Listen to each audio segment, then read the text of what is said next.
Hey guys, Darren here. Welcome to Mayhem Country Living. Hope you guys are doing okay wherever it is that you are. Sorry, I was getting situated in the chair. Winter storm advisory for a lot of the central South. That's interesting. Just a couple of quick things. We here in Alabama still have time, so if you do not have spigot faucet covers, pick them up. They're $6 or $7. Worst comes to worst, wrap them up with a couple of towels, maybe a little bit of duct tape. It works in a pinch, not as good. If you have any pipes, water lines that are above ground, if you got a little bit of dirt, like just take a bag of dirt, toss it, a whole bag, just set it down. So if you have a faucet with an exposed piece of PEX or PVC, not a bad idea to make sure that that is covered with a few inches of soil, be it in a bag or not. The first day you usually don't get a freeze from the lines. Usually it's the second day because it takes about a day for the ground to cool off. That's not written in stone, but it does happen. Our front water line coming up to the house is maybe about 2 feet deep at the road, and then it goes to about 4 feet deep coming into the house, and actually comes out right over here. About 4 feet deep. So I'm not terribly concerned about that, but make sure you know where your water cutoffs are inside your house, outside your house, stuff like that. Make sure you have the tool to do it. Check to make sure that you have fuel if you have a generator. I just went and got another 5 gallons. We have about, we're actually kind of low. We got about 20 gallons and of stored fuel, and then we have about half a tank in each vehicle, which is good. And we got inverters. If you ever have to, you can, run some stuff off of inverters from your vehicle. The larger ones, you can actually do a refrigerator if you do the ones under the hood that are attached to the battery while the engine is running. That is the key. If you heat with wood, make sure you've got some good wood set aside, your fire starters, whatever you want to use, crumpled newspaper. Just lighter wood, firewood, fire knots, whatever it is you call them, fat wood. Make sure you got a little bit of it set aside. Upstairs and downstairs we have a fireplace, so I'm not terribly concerned about heat. For us, this isn't too bad. If you use propane, make sure your tanks are accessible. If there is a little bit of ice and everything, make sure they're easy to get to. Make sure that whatever equipment functions safely, that you can use it and be healthy. Remember guys, let's not be stupid. Let's not run a generator inside a house. Let's not run a generator in a garage with the door up. Don't do that. Fumes will build up. If you have a basement, do not run it in your basement with the door open. Do not run it outside of your basement with the door cracked, because the CO2, or the carbon monoxide rather, is heavier than air, and it will creep down. What about your pets?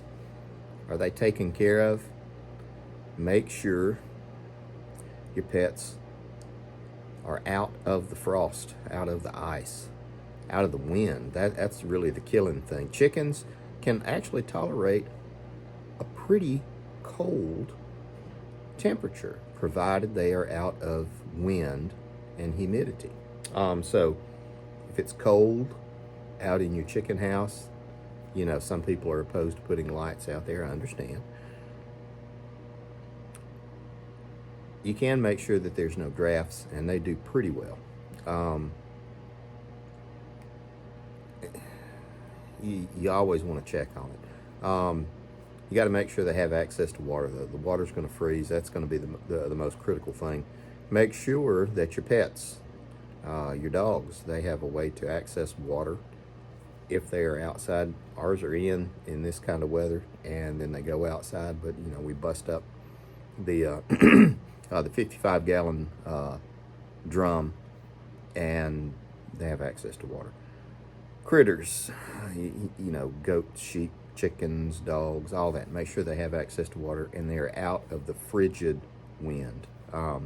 Again, a lot of animals can tolerate cold, but it's just the cold and the wet wind is what gets them. Do you have a way to heat your house? That's great. Think of another way to heat your house. That's great. Think of another way to heat your house. You know, you could do candles. You could do oil lamps. You don't have an oil lamp? You can make an oil lamp out of some natural fiber rope and some oil. You can. It's kind of smoky and it stinks. You have to clean your house afterwards, but it'll be warm-ish.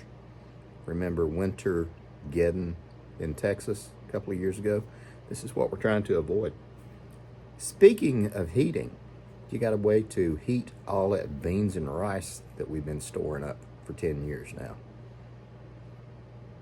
Do you have a way to cook your food? Okay, that's great. Do you have another way to cook your food, to heat it? That's great. Might not be the bad idea to have a third way to do it. Don't bring your propane grill in your house. It's not a good idea. Don't bring your charcoal grill in your house. It's not a bad idea.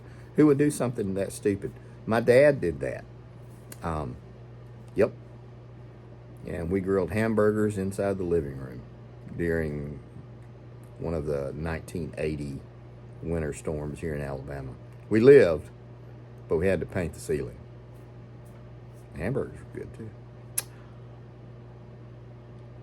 Is anyone on medication?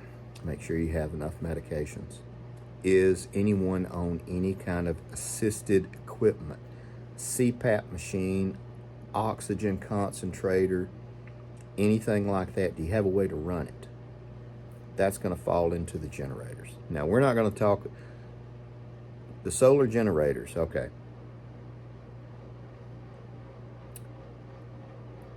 There's no such thing as a solar generator, first of all. All they are storage units. Solar generator sounds like a neat name. Make sure if you have a solar generator that it's charged up and it's in a handy location. Make sure you have extension cords and you can run it to whatever, whatever type of equipment that is necessary. Again, like a CPAP, oxygen concentrator, anything like that.